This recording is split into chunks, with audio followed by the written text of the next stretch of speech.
Hare Krishna everyone. Hope everyone is staying safe and engaging more and more their time in devotional service, hearing a lot of lectures, live lectures, as well as watching webinars, going to YouTube, chanting the holy name, and constantly immersing in this ocean of bliss of Sankirtan Yajna. So today we'll be covering Srimad Bhagavatam 10th Canto, Chapter 19, Soaring the Forest Fire. And this is a very nice lesson where there are many amazing instructions we get from the Acharyas. And as we cover this lesson, we will do in the beginning some kirtan, followed by reciting one of the verses, and then continue to do translations. And there are a lot of translations that do not have purports. So instead of covering all the translations, we will look at each translation and then cover some, teachings that we hear from the Acharyas and from our, instructing spiritual masters as well as the instructors. And as we advance, we will engage ourselves and try to see how these can help us enliven our journey, keeping it fresh and keeping it strong as we, engage and continue to purify ourselves. So let's get started. Srimad Bhagavatam 10th Canto, Chapter 19, Soaring the Forest Fire. That's what we'll be covering today. So welcome, and without further ado, let's get started. Hare Krishna.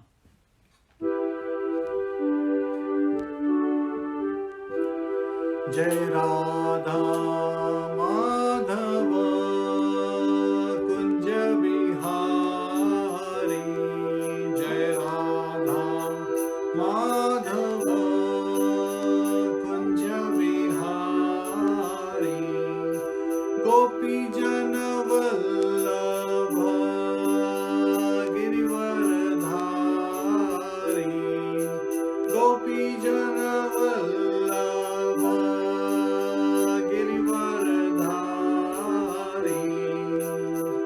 Yashodanandana Vrajjana Ranjana, Yashodanandana Vrajjana Ranjana, Yamuna Tira Vanachari, Yamuna Tira Vanachari, Jai Radha Madhava Kunja Bihari, Jai Radha Madhava Kunja Bihari, Hare Krishna, Krishna Krishna, Hare Hare, Hare Rama, Rama Rama, Hare Hare Krishna, Krishna Krishna, Hare Hare, Hare Rama, Rama Rama, Hare Hare, Jaya Radha Madhava Kunja Bihari, Jai Radha Madhava Kunja Bihari.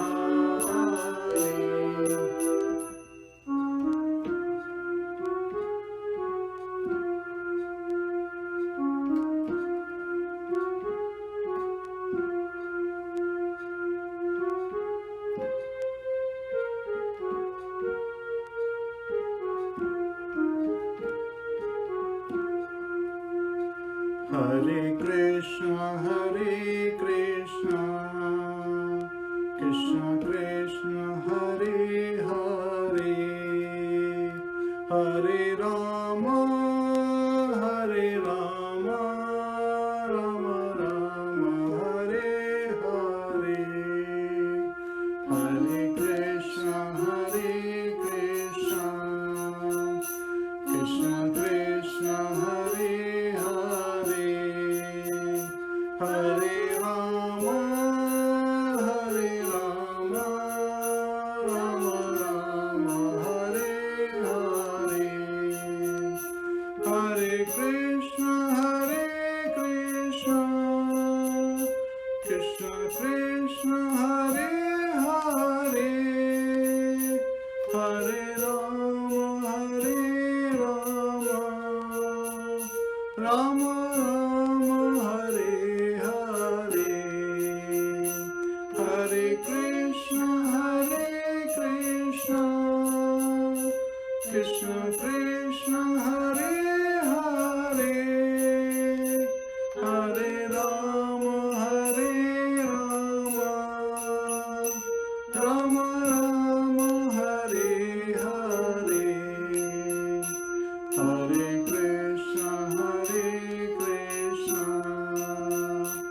Krishna Krishna Hare Hare Hare Rama Hare Rama Rama Rama Hare Hare Hare Krishna Hare Krishna Krishna Krishna Hare Hare Hare Rama Hare Rama Rama Rama Hare Hare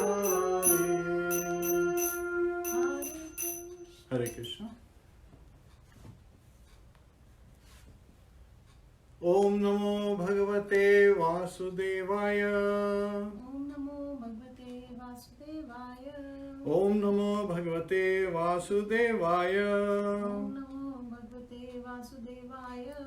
Om Namo Bhagavate Vasudevaya. Om Namo Bhagavate Vasudevaya. Narayanam Namaskritya Narayanam Namaskritya. Naram Chaiva Narottamam Naram Chaiva Narottamam. Devim Saraswatim Vyasam Devim Saraswatim Vyasam. Tato Jayam Mudiriyet Tato Jayamudiriye. Shavatam Swakatha Krishna Shravtam Sakatha Krishna. Punya Shravana Kirtanaha Punya Shravana Kirtana. Hridayantasto Hyabadrani Dantastoy Vadrani. Vidunote Suhasatam Vidunoti Sahatsata. Nashtaprayeshu Bhadreshu Nashtaprayeshu Abhadreshu. Nityam Bhagavad Sevaya Nityam Bhagavad Sevaya. Bhagavate Uttam Shloke Bhagavate Uttam Shloke. Bhaktir Bhavati Naistike. Bhaktir Bhakti Nashtiki. Hare Krishna. So today we'll be reading from Srimad Bhagavatam 10th Canto, Chapter 19, Swallowing the Forest Fire. Srimad Bhagavatam 10th Canto, Chapter 19, Verse 1. Shri Shuka Uvacha Shri Shukuvacha. Kida Sakteshu Gopeshu Krida Sakteshu Gopeshu. Tadgavo Duracharini Tadgavo Duracharini. Swairam Charantyo Vivishus Swairam Charantayo Vivishus. Tranalobhena Gahavaram Pranalobhena Gravaram. Shri Shukuvacha. Shri Shuka Uvacha Sakteshu Gopeshu. Krida Sakteshu Gopeshu Tadgavo Duracharini. Tadgavo Duracharini Swairam Charantayo Vivishus. Swairam Charantyo Vivishus Trinalobhena Gavaram. Tranalobhena Gahavaram. Shri Shuka Uvacha. Shri Shukuvacha. Shri Shukdev Goswami said, Shri Shukdev Goswami said, Krida, Krida in their playing, in the Asakteshu, Asakteshu, while they were completely absorbed, while they were completely absorbed, Gopeshu, Gopeshu, the cowherd boys, the coward boys, Tadgavaha, Tadgavaha, their cows, their cows, Duracharinihi, Duracharini, wandering far away, wandering far away, Swairam, Swairam, independently, independently, Charantayaha, Charantaya, grazing, grazing, Vivishuhu, Vivishu, they entered, they entered, Trana, Trina, for grass, for grass, Lobhena, Lobhena, out of greed, out of greed, Gahavaram, Gavaram, a dense forest. a dense forest. Translation by the disciples of His Divine Grace, Sri Bhaktivedanta Swami, Srila Prabhupada.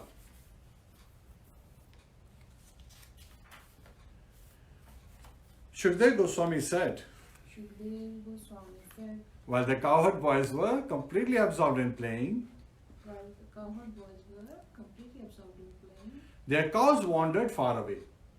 their cows wandered far away. They hungered for more grass, They hungered for more grass, and with no one to watch them, and with no one to watch them, they entered a dense forest. they entered a dense forest. So we'll continue to do other verses. There is no purport for this one. So this is very important. And we hear a common saying, when the cat is away, mice will play. And this is what has been shown here. Because all the Gopa boys who were supposed to be taking care of the cows, they were engaged in playing. Lord Krishna, Balaram, and all the Gopa boys, they were enjoying themselves. And now, this is the season of summer. In the summer season, where all these cowherd boys, they are enjoying, and they are at the, they're in the shade of different trees, and they are enjoying having lunches and playing different kind of games. And as they are playing, the cows, they are wandering off because they could smell. So there was a forest by the name Munjaranya. So this forest, the Munja forest was so, Aranya means forest. So Munja was the name of this forest, and it was known for green grass, really rich green grass. And because of the presence of Lord Krishna, even the summer in Vrindavan was like spring, right? Vasant Ritu ki tarah. So it was very nice. And the wind was carrying nice, aroma from the flowers, from the trees, and even from the waterfalls. It was coming to bring those droplets with it. So when it would touch the skin, everyone will have a nice soothing feeling. So in such nice weather, all the boys were busy playing, they were enjoying themselves. And this is what happens when you are enjoying themselves, you forget what is important. Sometimes we are so engrossed in our studies that we forget that we have to do anything else. This is in the case of devotees. And the same is true for the materialist. They are so much engrossed in doing their frivolous activities that they forget that there is no time left to engage in devotional service. So everyone is engrossed in activities based on their taste, based on their inclination. And we devotees are always encouraging others. We are encouraging each other. Ramanticha, Tushyanticha, Ramanticha. We are constantly engaging and discussing about Lord Shri Krishna. Yet at the same time, and we are relishing this, we are encouraging the materialist also to please take on to this process. We want to be very much compassionate towards the innocents. We are always looking to benefit others. And that's the nature of a Vaishnava. So we are always seeking. Yet at the same time, in the very first verse in the translation, Shukdev Goswami is telling us, teaching us this lesson. Based on the inclination, people engage in their activities. While the Gopa boys were engaging with Lord Shri Krishna, the cows in the greed, right? So lobhena is the word used.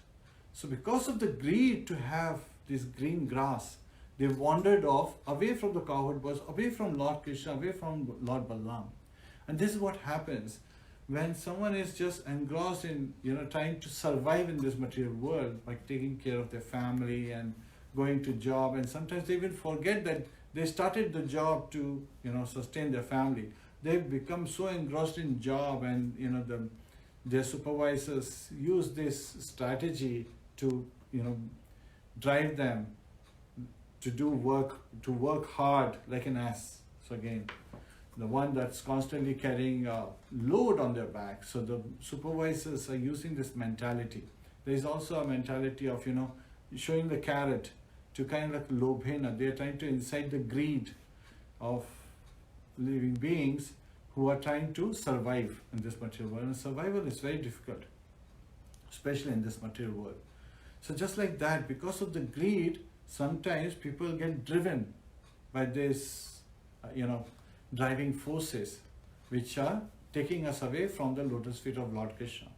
So as the cows are taken away, similarly, we, because of greed, sometimes may get wrong inclinations and go away from the lotus feet of Lord Krishna, from the lotus feet of Balaram, from the lotus feet of our spiritual master.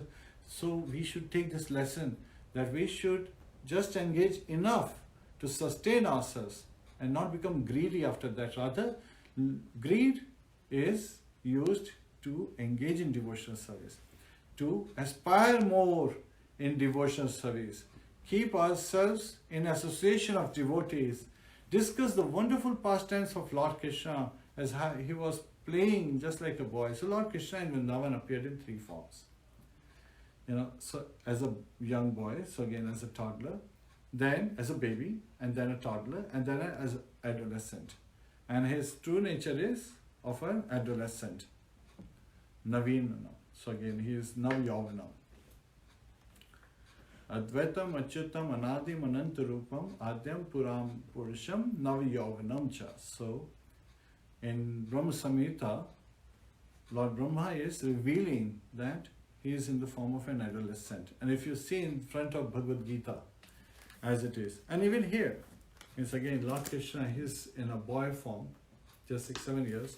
And in Bhagavad Gita, in the front page, you see Lord Krishna, who's the charioteer, Parth Sarthi, that's his name there.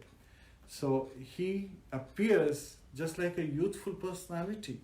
And he's got this soft mustache, like, just like a 16-17-year-old boys, they get this soft hair on the above the upper lip. So that's how he's looking, and he's looking so beautiful riding this chariot. So again, we see Lord Krishna appearing in this form for eternity, and there is no concept of time in the spiritual world. There is no past or future. Everyone is living in the present. Everyone is focusing, how can I serve the Lord at the present moment? So that's everyone's focus. And as Gopa boys, all the cowherd boys, they are engaged with Lord Krishna, the cows have wandered away. So this is a lesson where we should learn that we should not become greedy to go away from Lord. Rather, we should become greedy to get closer to Lord. That's why devotees sometimes observe fasting. Fasting is also called upavas. Upavas means to, get closer to the Lord. Vas is, where you are residing, and reside closer to the Lord. So we want to bring ourselves closer to the Lord by constantly chanting His glories, by constantly singing kirtans, and by constantly reading about His pastimes, hearing about His pastimes. So those are some of the ways. Now coming to verse 2. Passing from one part of the great forest to another, the goats, cows and buffalo eventually entered an area overgrown with sharp canes. The heat of a nearby forest fire made them thirsty, and they cried out in distress. So because of this greed, all these goats, cows and buffaloes, they eventually entered a forest which was, before the Munja forest. And as they entered there were, sharp canes were there. So there were bamboos and other canes. They were growing in this particular location. So when this is there, this is also telling us that sometimes we may think that we will collect enough for future. And this mentality of greed to collect enough for the future also drives us through many difficult times. We are thinking that just we have to take this hardship and then we'll be okay. And this is like, a phantasmagoria. Srila Prabhupada used to use this word, phantasmagoria or mirage in the desert. So in the desert there is no water. Yet the deer thinks, because of the reflection of, the clouds in the sky, because of the hot air, they would see that at a distance they're actually seeing sky, but they're thinking it's water. So that's a mirage. There is no water there. In desert there is no water. So they are running after that mirage. And when they reach there, they think, oh, it's not here, it's over there. So it's a moving target. And that's where we learn that in material world, the goals are constantly moving target. So they are always relative. Once you even achieve something, say for example, you think that you achieved it, then you're not interested in that anymore. You're interested for the next target. And this is the mentality of a child. Why should we be ignorant like a child? A child is crying it sees a toy and wants to have the toy. It's crying for a toy.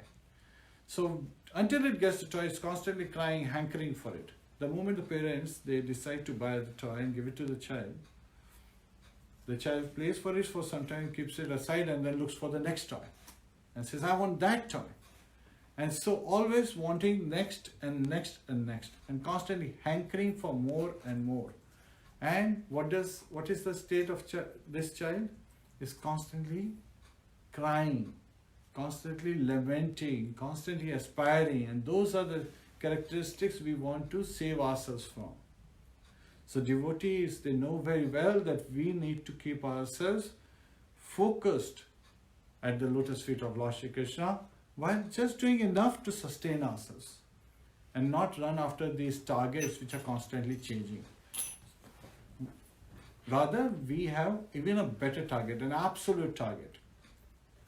Absolute target is to develop love of Godhead, to approach Lord Krishna, to have interaction with Lord Krishna face to face. So that is our aspirations. Our aspirations is in the company of devotees, following the spiritual masters' instructions, following the guidelines of the acharyas. We want to constantly come closer to Lord Krishna and have him reside in our heart, constantly praying to him for his mercy, yet endeavoring in devotional service. So Bhakti Yoga, Srila Prabhupada could have just said, okay, this is like, you have Gyan Yoga, he could have just used Bhakti Yoga. However, he made it very clear, Bhakti Yoga he translates as devotional service. It's an active engagement with love and devotion. So this active engagement means we have to act. And the way we act, as if everything depends on us, yet at the same time we pray while acting, as if everything depends on Krishna. So that is our attitude, that we are constantly, aspiring for Lord's mercy while continuing to make an effort to please him. So that is our approach. So as these cows, they went into the sharp canes area, the forest, there was forest fire. And when the forest fire happens, everything becomes hot and dry. So these buffaloes, goats, cows, they became thirsty, they felt the thirst, and they cried out in distress. So this is where the pavargas we heard about earlier become effective. In the life of a materialist who's constantly endeavoring to make a living and to hoard more and more wealth to support his families and himself, seeking sense gratification, they go through this cycle time and again. Pa, pa, ba, bha, ma. Pa stands for parishram. So they do hard endeavor. Pa is pena. So when the horse, they run a lot, you see the, jhag, what do you call it? Like, the foam coming out from their mouth. So that's fena, foam. Pa, pa, ba. Ba is Brahm. So again, they become, pa, pa, ba, bha is where they becomes bewildered. And they are surprised because after all this endeavor, what they get is peanuts, basically. And they are surprised, they are not able to understand that, how is this happening? Because material energy, by very nature, is dukhalaya. It's a place of misery. And it's constantly giving them next goal, and they are trying harder and harder, and they are constantly, getting foam formed, and they're constantly bewildered in their attempt. Because they are seeking material gratification, and the senses are never gratified. They're never satisfied when you try to satisfy senses. So they get bewildered. And when they get bewildered, and they have lost all their strength in all this parishram, all this hard labor and endeavor, they become fearful by nature. And when they become fearful, right after that, what happens? That's bha. Bha stands for bhai. Bhai means fear. And then ma stands for mrityu. So just by endeavoring this way, just like a mouse goes into its wheel and running and running and running and finally getting bewildered, tired, and full of fear, they embrace death. And while at the same time, their death is very different than the death of a devotee. There is a great difference. This again defined as the mrityu in the case of materialist is constantly encircling them in the material world. In this, it's like a Ferris wheel, Srila Prabhupada used to say. That it's like a Ferris wheel, sometimes going up, sometimes going down. Sometimes you go to a higher planet, sometimes you come down to the lower planets. And constantly this is what is happening. And that is the state of a mouse in the jaws of a kitten, right? So when a cat has a mouse in her mouth, then mouse knows that it's going to die and is constantly fearing and awaiting its death. That's the case of a materialist. While what's the case of a devotee? A devotee is constantly chanting the holy name, Hare Krishna, Krishna Krishna, Hare Hare, Hare Ram, Ram Ram, Hare Hare. So by chanting the holy name, devotee is energized. And when death comes for a devotee, it is like a mother cat is holding the kitten. And kitten knows that it is going to be very safe. So even though it is the same cat, it is the same personality death that's coming, yet at the same time a devotee feels differently. Instead of feeling the thunder, the devotee feels lightning first. So in Srimad Bhagavatam, there were many instances identified where Dhum Maharaj, he sees death personified, and the thundering and the lightning happens at the same time. And he uses death to step over death and then get onto the Vishnu Viman. So again, go back home, back to Godhead. The craft that takes him back, the vehicle that takes him back to Vishnu Lok. So, and in this particular case, it was Dhruv Lok, it is Dhruv Lok. So, also in the case of Devashi Narad, when he was a maid servant's son and he leaves his body at that time, it is said that the thundering and lightning happen simultaneously. However, which one is faster? So you have to see. What do you see quickly? Is it lightning or thunder? You hear the sound of thunder after the lightning, because light travels at a faster speed. So it's just a reference, an analogy given, where it is shown that even before feeling the pain of death, devotee immediately gets the spiritual body. So the pain of death doesn't even matter at that particular point, because the devotee has transferred, the soul has been transferred into a spiritual body. So the pain is not there. Rather, the complete bliss is, all around for a devotee.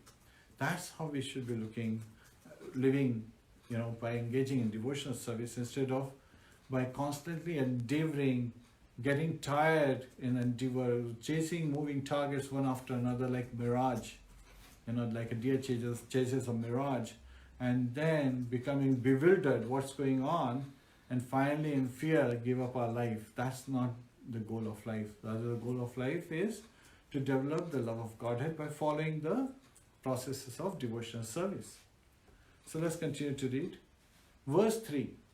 Not seeing the cows before them, Krishna, Rama and their cowherd friends suddenly felt repentant for having neglected them. The boys searched all around but could not discover where they had gone. So again, in this particular verse, it's described that we are constantly, again, one of the lessons that we hear is, when we are looking for some specific results, when we don't see those results, we get anxious. So this is when we are attached. So in this case, it was the cowherd boys who were attached to the cows. Krishna and Rama, they are Atmarams. So they are completely satisfied in themselves, and they are giving this wonderful, pastime they are performing with the cowherd boys. And just to replicate, just to show that they are appearing just like a normal cowherd boy, just simple boys, they are showing same expressions like the other cowherd boys. And then they start searching around to find out where they have the cows, the buffaloes, the goats, they have gone. So in this case, they are searching for cows. So similarly, sometimes, just like the cowherd boys are looking for cows because that's their source of livelihood.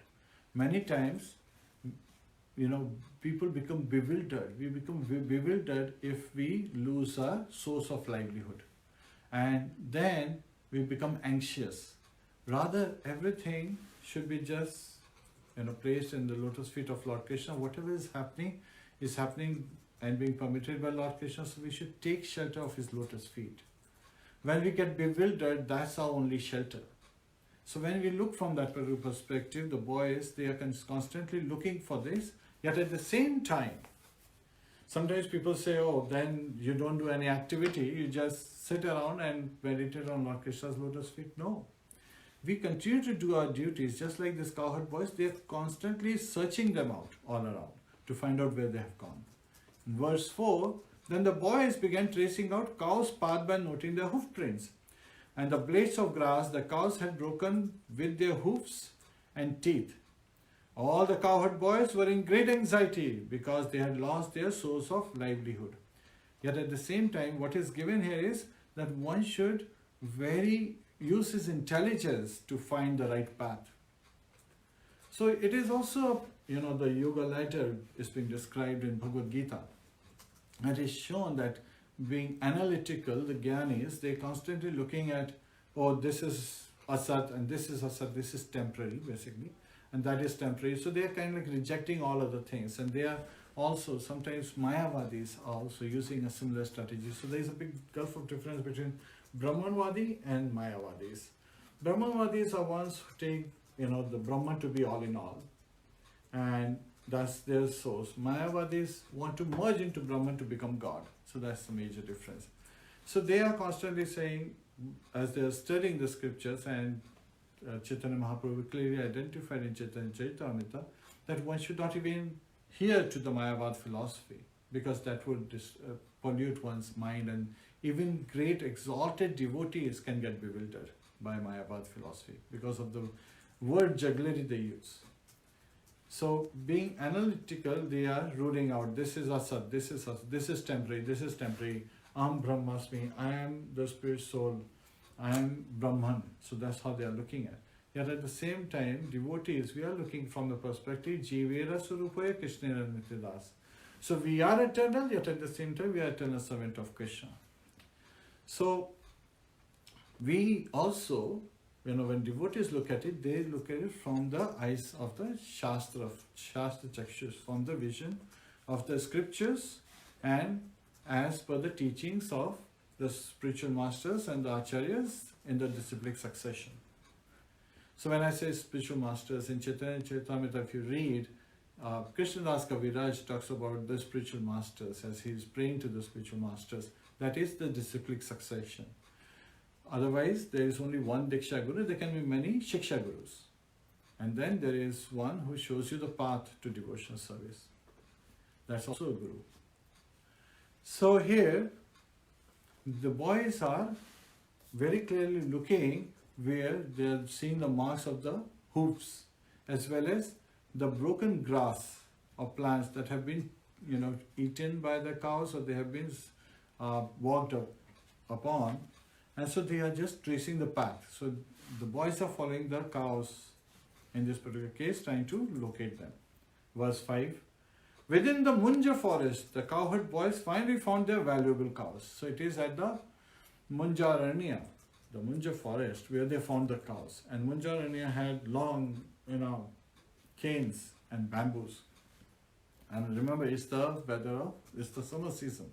So it's a hot weather, and the air is hot. They have gone away from Yamuna River and the other lakes and the waterfall areas. So this is where, and because of the greed that the cows had for the green grass to go beyond Munja forest, but they are stuck in this Munja forest, where they found that the cows had lost their way, and they were crying.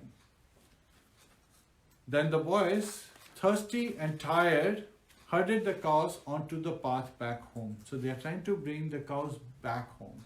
They are trying to travel back. Verse 6. The Supreme Personality of Godhead called out to the animals in a voice that resounded like a rumbling cloud. Hearing the sound of their own names, the cows were overjoyed and called out to the Lord in reply. Now it's very interesting that Lord Krishna is calling them out very loudly. And how many cows are there? Nand Maharaj had sent 800,000 cows with Krishna. So if you were to call out 800,000 names, how long will it take? So this is this is where the distinction comes in. That Lord is unlimited and we are minuscule. Yes, qualitatively same, but quantitatively very different. So Lord quickly is able to call out all the cows, and each cow only hears its name and then replies back by calling back to the Lord, for help. So this is where they're calling, the animals are calling for help, and they were overjoyed. Right? Verse 7. Suddenly a great forest fire appeared on all sides, threatening to destroy all the forest creatures. Like a chariot driver, the wind swept the fire onward, and terrible sparks shot in all directions. Indeed, the great fire extended its tongues of flame toward all moving and non-moving creatures. Now here, this is what happens when you are in anxiety and you are trying to control your situations and you are in a rocking boat and suddenly, storm starts, rain starts and thunders are rumbling. So in that case, the clouds are rumbling and the thunders are striking. That is the situation. Something like this is happening. So this is the nature of material world, where everything is dukhalam and ashashvatam. Everything is temporary. So just a little while back, all these Gopa boys, all the cowherd boys, they were enjoying playing with Lord Krishna and Lord Balaram, and they were having this wonderful time. All of a sudden, the anxiety took over them, and they are looking for the cows. They finally found the cows by the mercy of Lord Krishna, because he called out.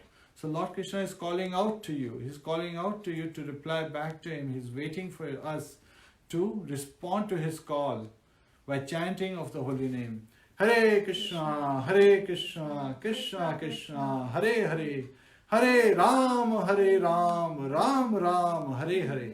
So call out with all your heart to seek the mercy of the Lord, to seek the shelter of the Lord. And because of that, the cowherd boys were able to find their cows. And when they got these cows, they tried to herd them back. Yet at the same time, the forest fire spread. And it spread as if following the wind. And the wind is identified as a chariot, just like a chariot rides and brings all the carriers along with it right behind it. Similarly, the forest fire is following the wind, and the wind is spreading like a chariot is running. And it's surrounding all these cowherd boys and all the cows, and Krishna Balaram in the center, and it has surrounded, it has become thick. It has become so high that nobody can see the sky anymore. It has become so thick that nobody can see what's on the other side. It seems like fire has engulfed the whole of forest. And so all the cowherd boys were in constant anxiety, and they were calling out, "Oh Krishna, oh Balaram, oh Krishna, please save us." Because they had heard from their parents that when Garga Muni, performed the name-giving ceremony of Lord Krishna and Lord Balaram, at that time, Garga Muni had revealed to Nand Maharaj that Lord Krishna is going to save all the cowherd men and women, the whole Vrindavan Vasis, all the residents of Vrindavan from all kinds of calamities, because he is not different from Narayan. So all the cowherd boys thought that Lord Krishna is some demigod. And so they immediately surrendered. Now it's very interesting that because these cowherd boys used to play with Krishna, they used to think themselves to be on the same level. And these cowherd boys were originally demigods, so they have taken birth after they got the instruction from Brahma, Lord Brahma, as the cowherd boys in the dynasty of Yadus, the Yadavas. So they were thinking, if Krishna is a demigod, then we are also demigods. So that's how they were feeling very nice. Yet at the same time, anytime any calamity would fall on them, they would immediately run to Krishna and embrace Krishna. Please save us, please save us. And it's very interesting, the Acharyas explain that in this particular case, Lord Krishna, he just signals them with his eyes. So let's read the purport and then we'll continue further. As how they are able to be saved from this great fire. Indeed, the great fire extended its tongues of flame toward all moving and non-moving creatures. So it's not just spreading towards the trees, but also coming towards all the living creatures, the moving creatures, all the cows and the cowherd boys as well. Purport. Just as Krishna, Balaram and the cowherd boys were about to take their cows back home. This is what's happening. They are trying to bring the cows back home. The forest fire previously mentioned raged out of control and surrounded all of them. Hare Krishna. So this is what happens. This forest fire is identified is basically an anartha.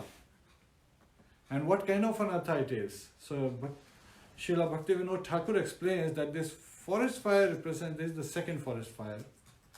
It represents the disturbance of religious principles and interference with religious people who are atheists. So, Niyamagraha and Niyamagraha. Most situations. People who want to, they just, as a theist, ignore the religious principles, and sometimes Niyam Agraha, sometimes they are too attached to the rituals that they forget the purpose of the rituals, but they want to perform these rituals to make a big show of, to other people that they are performing this great sacrifice, they are performing these great rituals. So it's very important that these are the kind of disturbances that cause and interfere with our devotional service. So all these anarthas sometimes that we may hold in our heart, these anarthas are washed away when we hear this pastime of forest fire, swallowing of forest fire. Now here Lord Krishna, when he hears the cry of all his friends, all the cowherd boys, when he hears the cry of all the cows and all the living entities, all the creatures in the forest, then he simply signals from his eyes. So Acharyas explain that he didn't even have to speak, he just signaled them that close your eyes. And all the cowherd boys closed their eyes. Other places it said, here in this particular chapter it said that Lord Krishna told them to close your eyes. So they closed their eyes. And Lord Krishna quickly, he swallows the whole fire in a fraction of a second. As soon as they closed their eyes, Lord Krishna, swallowed it, just like taking the air in. Srila Jiva Goswami, in his writing, explained that actually he blew it out. So it doesn't matter. Again, sometimes devotees, they discuss, Srila Goswami is saying that he swallowed it. Srila Jiva Goswami is saying that he quickly blew it out. Same thing is said about the first forest fire, where all the Vrindavan Vasis were near the lake, where the Kaliya snake was asked to leave the lake, and Lord Krishna had come out safely. At that time, they were all satisfied to see Lord Krishna, that he is safe, he is sound, and in a very satisfied state, they fell asleep. But then in the middle of night, what happened? Forest fire started. And the flames were so high that nobody could see the sky. And they were feeling the heat, the scorching heat of the fire, and they were feeling like death is so near. Same state is happening, same situation is happening here. All the cowherd boys are feeling like that. And the fire is so thick and it's spreading so fast that there is no shelter. So all the cowherd boys take the shelter at the lotus feet of Krishna. They call out, oh Krishna, please save us. We are your devotees. Please save us. And all the cows are coming to Krishna. From their eyes they are expressing, please save us, Krishna. And Krishna, just with a single breath in from his mouth, he takes away. So instead of wondering about whether it is a blowing or whether it's swallowing, we should just cherish that Lord Krishna destroyed the fire. That is the most important. Let the Acharyas discuss and come to the conclusion as how he did it. But Lord Krishna, he could have done it just by looking at the fire.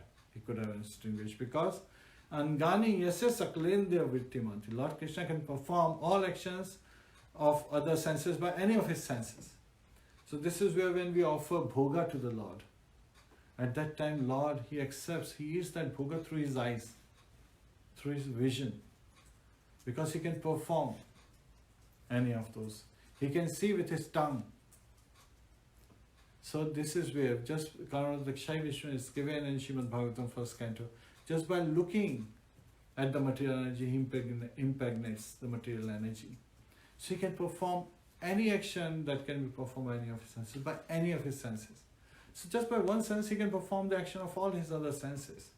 So that is the unlimited glories of Lord Krishna. And so, all the cowherd boys, they are keeping their eyes closed. And as soon as they stop feeling that scorching heat, they open their eyes, looking around what happened. And to their amazement, they had traveled quite a distance inside the forest. They had crossed 2-3 forests before getting to this forest, the Munjaranya forest. And yet at the same time, when they open, what do they see? They are all back at the Bhandira tree. So this is where they are back to the banyan tree where they were playing before. And that is very close to Vrindavan. So they are very much amazed that Lord Krishna did not just save us from the forest fire, he extinguished the forest fire and brought us where we really belong. So one of the important lesson is that when we take shelter of the lotus feet of Lord Krishna, when we take his shelter, then he brings us back to our constitutional position. Just that thought, that feeling of surrender brings us back to our constitutional position, which is Jivera Surupaya Krishnera Nityadas, that we are the eternal servant of Lord Krishna. And when we are at that place, it is very easy for us from that position to go back home, back to Godhead, to engage us in devotional service, because when we chant the holy name of the Lord, what does it do? It develops attraction for more chanting, for more devotional service, because it's a prayer. When we chant, Hare Krishna, Krishna Krishna, Hare Hare, Hare Ram, Ram Ram, Hare Hare. The chanting is a prayer to Lord Krishna, to Mother Radha. Hara is the name of Radha. And when said in loving mood, it's Hare. Just like Lord Ram used to call Sita Mata as Sita. Hara is called as Hare. So we are calling out to the Mother Hara and Radharani that, oh Mother Radharani, please engage us in Lord Krishna's devotional service. So we are approaching Krishna through the Mother. And we all know that sometimes when we approach our father, he may not agree to what we are asking. But if we approach to our mother and mother puts, places our petition in front of father, father would consider. So this is where the devotees are very intelligent, that they approach. And even more intelligent are the devotees, they approach through the parampara system, and which all ultimately goes and takes also the shelter of Balram. So when Radharani and Balram both are making our petition to Lord Krishna, so Lord Krishna is sandwiched. He's caught in between. And so we still hope, pray that we get his mercy. And there is a great possibility of us returning back home, just like the cowherd boys here are able to return back home. Now there is a great significance of the forest fire. We are constantly surrounded by this fire in this current age of Kali. Right? This age is an age of quarrel and hypocrisy. And what is the state of human beings? Prayana alpayusha sabhya kalavasmin yuge janaha manda sumanda matyo mand bhagye upradita. Prayana alpayusha sabhya. So again, in this Kali age, people have short lives. Manda, people are lazy. Sumanda, not very intelligent and unlucky. Mateo, so less intelligent. And Manda is unlucky. Mand Bhagya is unlucky, and Upradutta, and constantly disturbed. So man in this current age has short lives, is lazy, unlucky, not very intelligent, and constantly disturbed. So just by little provocations, the fire starts, the blazing fire is also representing, in this material world, the misunderstandings that get created, the provocation, the fire of provocation that causes great hatred and violence. So this is what happens. Sometimes even in this coronavirus situation, people are associating with bodies and they are trying to, blame some other people. They're saying, oh, because of such and such person, this happened to us. Because of this, it happens to us. Understand that it is all carried out by material energy, and she is following Lord Krishna's instructions and Lord Krishna does not do anything that would harm us. Everything he does is for our benefit. If we look from that perspective, then it is for our own benefit. And we are constantly cycling, we are constantly repeating, going through like a Ferris wheel and spiraling deeper and deeper into complexities. If we take a different path, if we try to blame others, and we are constantly surrounded by perplexities, and we are constantly feeling bondage in this particular, we are feeling like the shackles of the material energy. So every time we try to take an approach from a materialistic point of view, we take an approach to solve a problem, we make it worse. So that is something we need to, look at. Just like a great speaker once said, that if you pass stool and urine in the bed, then you have to also sleep in it. And this is the state we are living in this material world, where sometimes people are not very conscious of the pollution they are spreading in the environment. So many cars constantly driving on the road, the highways. So much pollution is being produced by burning of so many fuels and so forth. There is so much noise pollution and so forth. So again, this pollution had really made this bhumi, the Mother Earth, filled with so much smoke, noise, and so much nonsense, basically. So much anarthas are spreading all over the place, and everyone is living in that situation.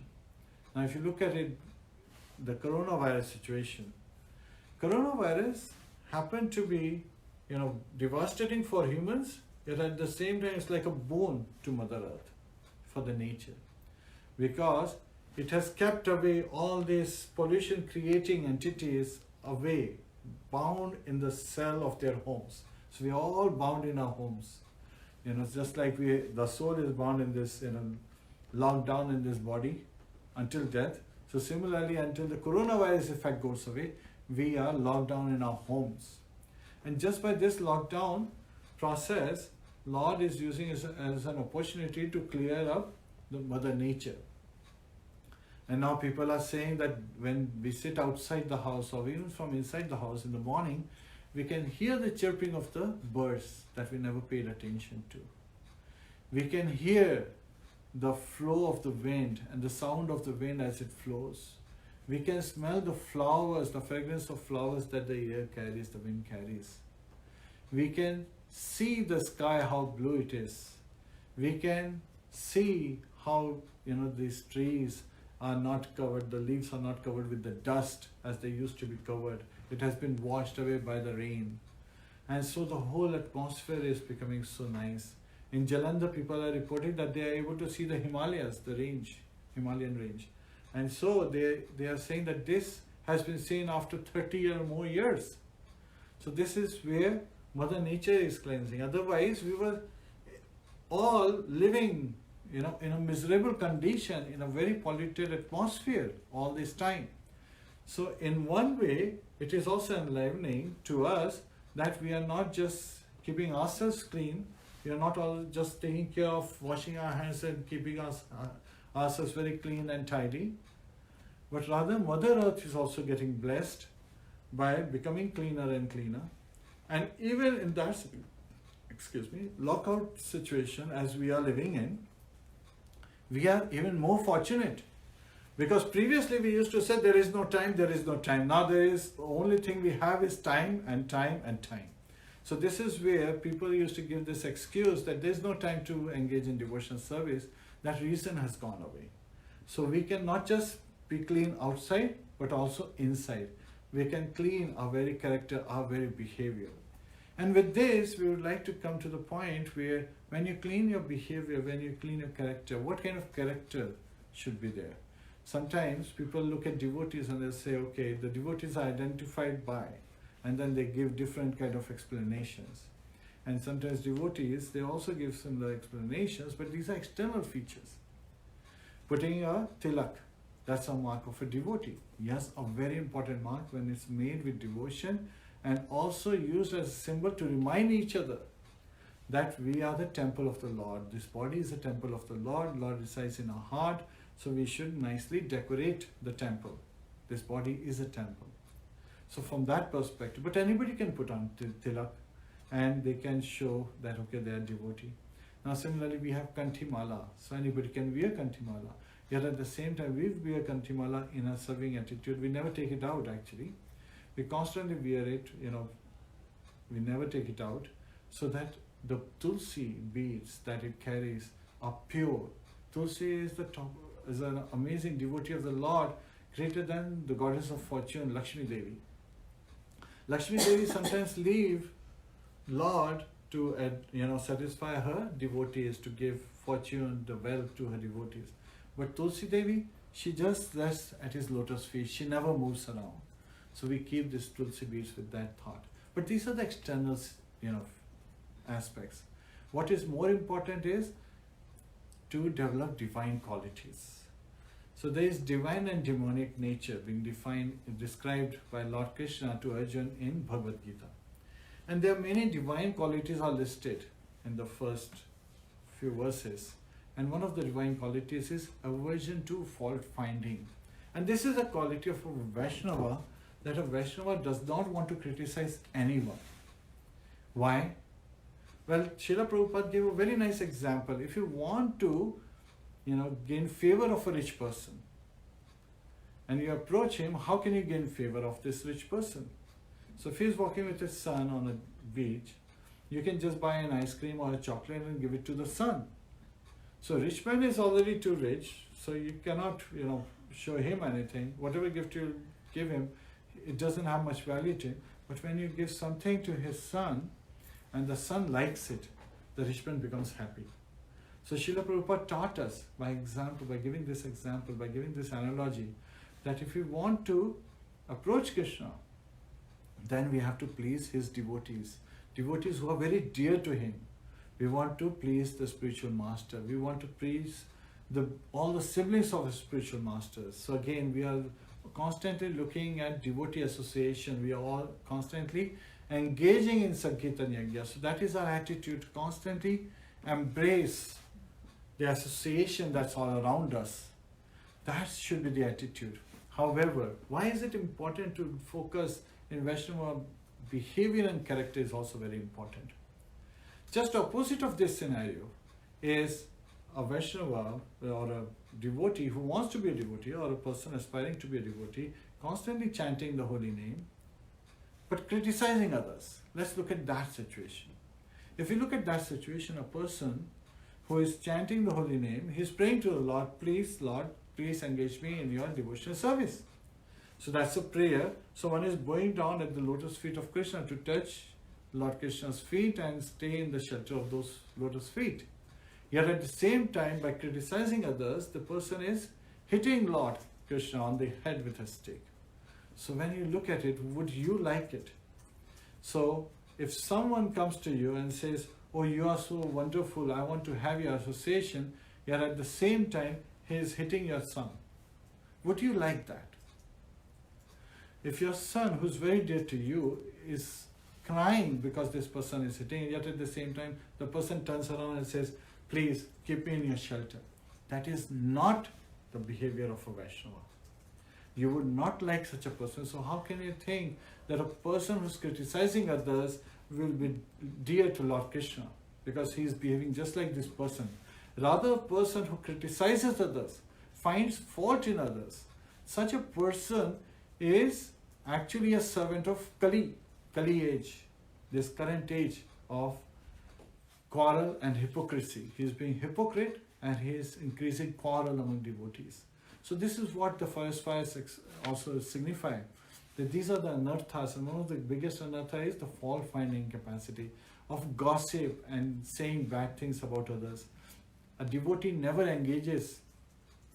Actually, acharyas explain that the tendency to find fault in others is a much bigger fault than the fault you find because of the tendency. It's million times bigger than the very fault that you are trying to detect.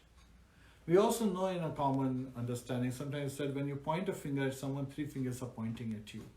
And that the lesson we get there is, you can only find a fault in others that you actually hold within yourself. So a devotee does not find faults in others. Yet at the same time, devotee is very scrutinizingly checking their own faults. They are seeing, okay, if this is a fault, how can I improve myself and remove this fault? So they are constantly endeavoring to serve Lord Krishna in better manner than what they had done before. That's why when Lord Krishna is looking at gopis, they grow more and more beautiful because of the looks of Lord Krishna. They become, in their love and surrender and devotion, they appear more beautiful. Looking at their increasing beauty, Lord Krishna looking at them, his beauty increases. And looking at Lord Krishna's beauty increasing and his glances becoming more merciful, gopis, their beauty increases. And then Lord Krishna's beauty increases. So there is a constant battle going on, a constant competition, and it's going on for eternity. So that is the attitude of a Vaishnava, that We are constantly looking at Lord Krishna, we are constantly learning from the gopis, we are constantly learning from the acharyas, we are constantly learning from the devotees and the association of devotees that we have to serve Lord Krishna to the best of our ability. We have to ignore looking at anyone else's fault. We have to, aversion to fault finding. This is a quality we want to develop. This is a great quality. Yet at the same time, understand that we don't have such great qualities. We are, menial servants, because Jivera Surupoya Krishna Nityadas. Das means servant. We are servants. So how can we take the position of a master? We simply stay as servants. Srila Prabhupada, by his own example, he used to say that I am, you are all here very nicely and I am serving you all very nicely. So I'm paraphrasing some of these factors, but he was constantly showing as even a spiritual master serves his disciples. And he serves the very community he engages with, he interacts with on a daily basis. So that is an attitude of a Vaishnava. To constantly engage in devotional service, not look at other faults, yet continue to do introspection, to find ways to please Lord Krishna and the devotees of Lord Krishna, to gain favor of Lord Krishna, and also to enlighten everyone else to come to Lord Krishna. So this is another example. So if you are trying to become, dear of a rich person, yet at the same time, this rich person has many other sons who are not really, taking his shelter, they have left him, then if you make an effort to bring all these sons of this rich person, you come together, make them understand that they have to take shelter and go back to their father, and you bring all of them to the rich man would be very happy to see not just you as his son has come back, but you have brought all your brothers, all your sisters together to him. So that is the attitude of a Vaishnava. That a Vaishnava is constantly preaching, constantly glorifying the Lord, constantly encouraging others to engage in Sankirtan Yajna, which is the Yajna for this current age, so that we can all together engage in this Yajna and go back home, back to Godhead, simply chanting the holy name. Hare Krishna, Krishna Krishna, Hare Hare, Hare Ram, Ram Ram, Hare Hare. So this is where we understand that it is not the symbols that makes one a Vaishnava, it is the character, it is the behavior, it is the loving dealings, it's the dadati pratigrahanati guhyamakhyati prichati bhunjate bhujate cheva sadvidam priti lakshanam. Dadati pratigrahanati is giving of gifts and accepting of gifts. Bhunjate bhujate is giving, distribution of prasadam and accepting prasadam. And Guhyam Akyati Prichate is making inquiries and discussing secret matters, the confidential topics. That's what we engage in. So again, Dadati Pratiganati, exchanging of gifts. Guhyam Akyati Prichati, describing and inquiring about confidential topics. And Bhunjate Bhujate Cheva is giving of prasadam and accepting prasadam. So these are the 6 loving exchanges. And when we are in this loving attitude, behaving very nicely towards each other and engaging together in Lord Krishna's service, we become very dear to God. And just like the cowherd boys were easily able to go from Bandira tree back to Vrindavan along with all the cows, we are able to go back home, back to Godhead. So that's the lesson today we would like to share. And so we should all raise our hand and chant the holy name of the Lord. Hare Krishna, Krishna Krishna, Hare Hare, Hare Ram, Ram Ram, Hare Hare. Hare Krishna, this is where we would like to end the chapter today. Gantra Srimad Bhagavatam ki Jai, Srila Prabhupada ki Jai, Anant Kori Vaishnava Vrind ki Jai, Nitai Go Premanande, Hari Hari Bol. And let's sing the Srimati Avati for the benefit of everyone, to seek protection from the Lord, and keeping everyone safe, as well as we hope that you continue to practice and engage in devotional service. Hare Krishna.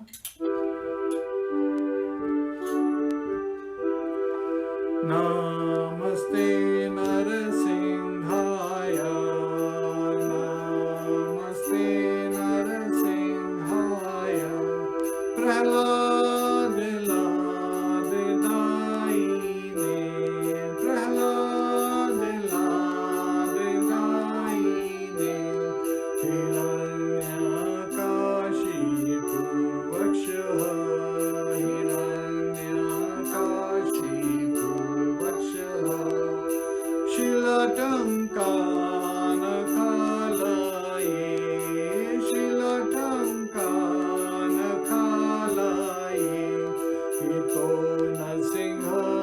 Parato Nrsimha, Ito Nrsimha, Parato Nrsimha, Yato Yato Yami Tato Nrsimha, Yato Yato Yami Tato Nrsimha, Bahir Nrsimha, Hridaye Nrsimha, Bahir Nrsimha, Hridaye Nrsimha, Narasimhamadim Sharanam Prapadye, Narasimhamadim Sharanam Prapadye, Tav Kar Kamalavare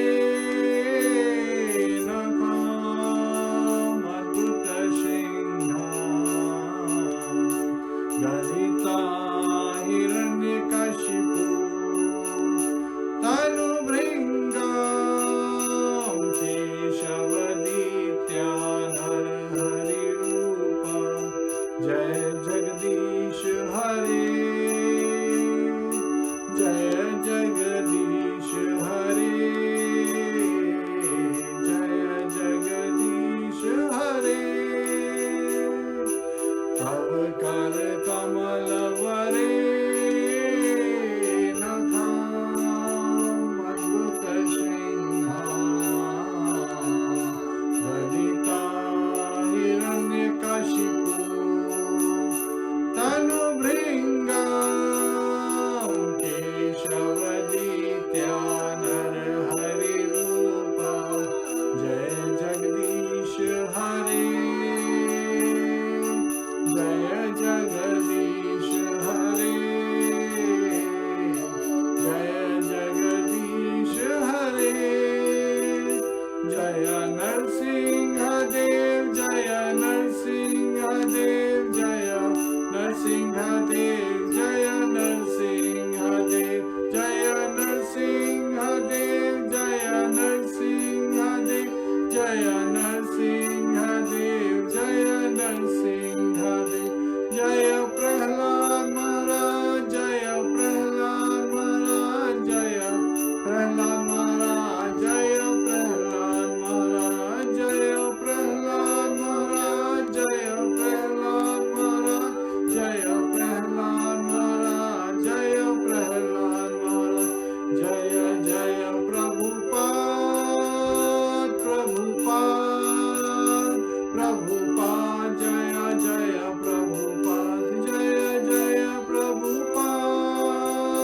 Prabhupada, Prabhupada, Jaya Jaya Prabhupada, Jaya Jaya Gurudev, Gurudev, Gurudev, Jaya Jaya Gurudev, Jaya Jaya Gurudev, Gurudev, Gurudev, Jaya Jaya Gurudev, Nitai Gaur Hari Bol, Hari Bol, Hari Bol, Nitai Gaur Hari Bol, Nitai Gaur Hari Bol, Hari Bol, Hari Bol, Nitai Gaur Hari Bol, Nitai Gaur Premanande, Hari Hari Bol, Hare Krishna.